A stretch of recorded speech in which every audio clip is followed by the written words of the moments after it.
Hayotda ma'no bormi? Yoki inson hayotiga o'zi ma'no beradimi?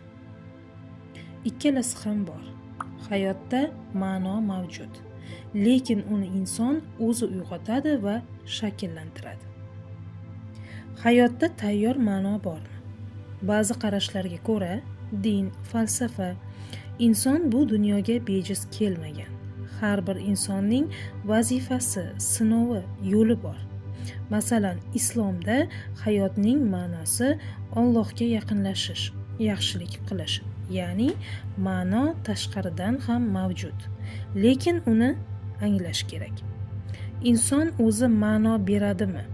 Psixologiya va zamonaviy falsafa shuni aytadi.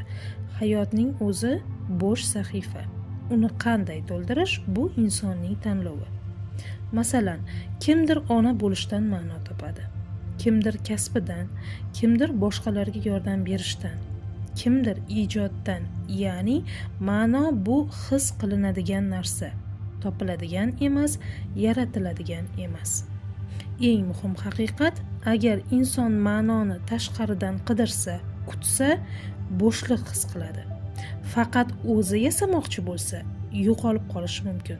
Shuning uchun balans, ma'no izlash va uni hayotingda yaratish. Siz uchun muhim savol. Ichingizda javob bering. Qachon siz o'zingizni tirikman, yashayapman deb his qilgansiz?